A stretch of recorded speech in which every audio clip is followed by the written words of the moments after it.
Welcome back. I am so thankful you joined me today for Module 4 of Creating Secure Passwords You Can Remember. By now, what you have been doing is tracking your passwords, and you're here today so that we can discuss some of the technical details that may have come up in the last couple of weeks of tracking your passwords. I'm going to go ahead and share my screen with you so we can hop right into it. Here we go. First of all, congratulations, you did it. This is the final module of Creating Secure Passwords You Can Remember, and I am so proud of you. Now, in Module 1, we spent some time talking about the importance of preparing so that you could act proactively when it comes to your passwords. We also talked about what happens if you don't prepare. You end up reusing passwords and eventually repairing your identity, repairing your credit score, repairing your bank account. And I don't want that to happen to you.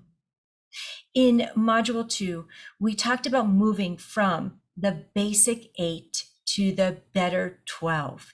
And the reason we're doing that is because when a password is longer, when it goes from 8 to 12 characters long, it increases the time it would take someone to hack your password exponentially. And so from here on out, we only create passwords with the better 12. In Module 3, we did some cooking and we came up with a recipe for the password creation process. And we talked about having two different passphrases, one for your websites A through L, and the other one for websites M through Z. We talked about separating the two words with a special character, the same one for A through L and a different one, M through Z. And then we also talked about tagging on the number of characters in each website, along with the first three letters of the URL, like AMA for Amazon, for instance. And now the homework from Module 3 was for you to first, hopefully you've audited all your passwords, and then start changing them with the new system in mind. I also asked that you would start tracking them as well. Maybe you started writing them down in a password book.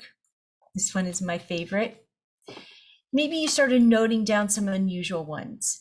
And so in Module 4, we're going to talk about how you've tested it, how you've been putting it into action, and talk about any of the technical details.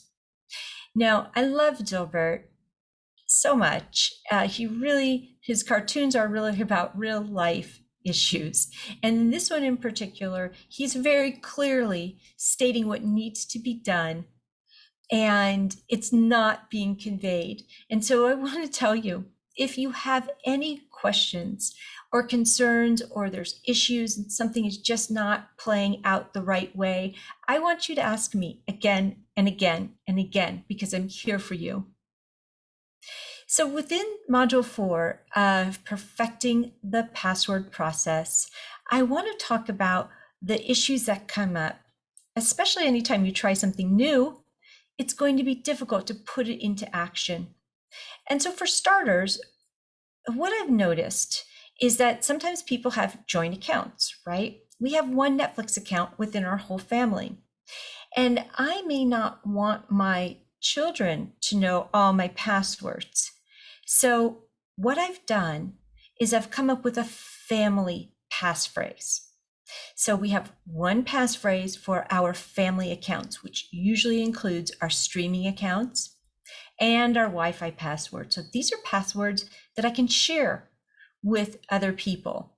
You know, you may have a whole set of passwords you want to keep secure and private, and you're not going to want to share your system with someone else. But within my family, we have one type of passphrase that we use.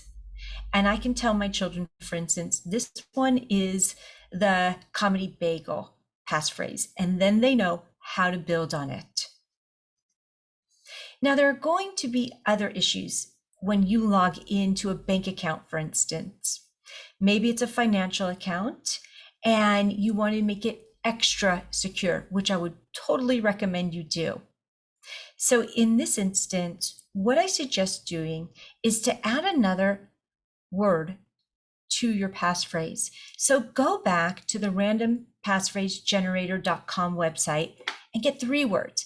Tag another one to the end, because the more secure your financial accounts are, the better I feel. And I want to make sure that you are completely secure, extra secure, especially when it comes to your financial accounts. So add on an additional word to make it even more challenging to crack.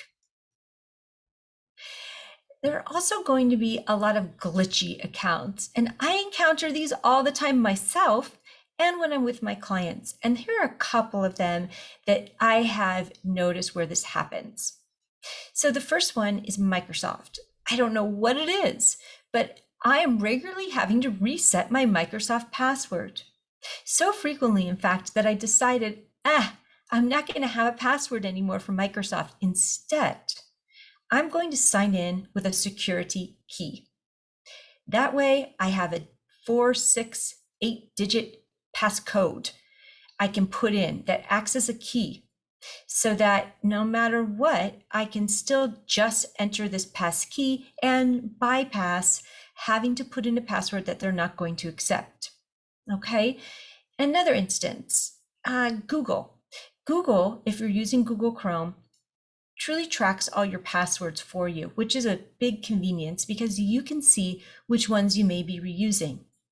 And Google's also kind of sensitive about the frequency in which you change your password, and it will prompt you to do so. And if you don't, then it starts to behave as a forgotten password process where you log in, you put in your password, you know what your password is, and then it says it's not the right username or the right password. That happens, right? It happens to me, it happens to you. And so when it comes to Google, you probably are going to have to change your password just about every 6 months. And what I have begun doing when I have to do something like this is I will often use a capital G. I'll note it in my book, but I'll use a capital G at the end of GOO, right? Instead of a lowercase GOO, I'll put a capital G. So as long as I can keep it in the same sequence, I can change 1 or 2 things at the end. It still is allowing me to stay within the password creation process. Here's another problem I've come up against. Sometimes we choose a special character that not all the passwords will allow you to use, right?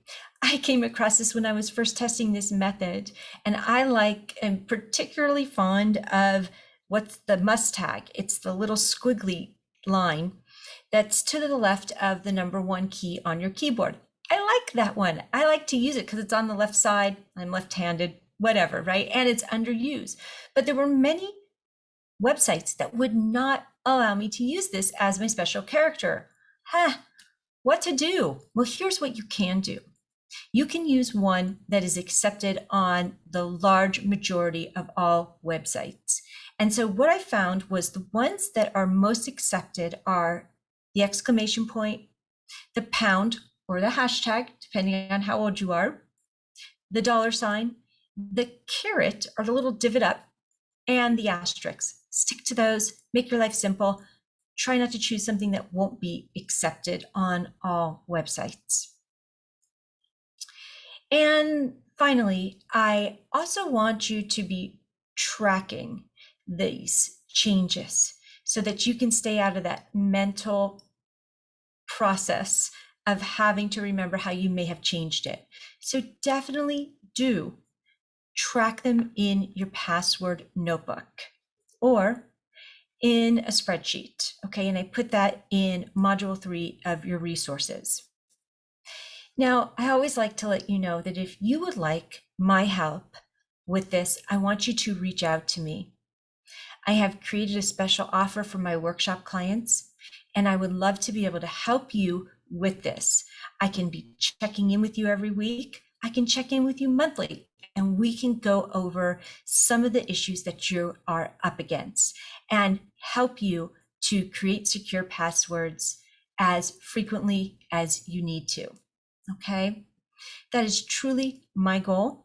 And I want to go back a minute because I went right past that. It's truly my goal. There is my phone number. There is my email address. Feel free to reach out to me. I am here and I am working with other people and new people all the time. And I love to teach these skills to you so that you can thrive in today's world.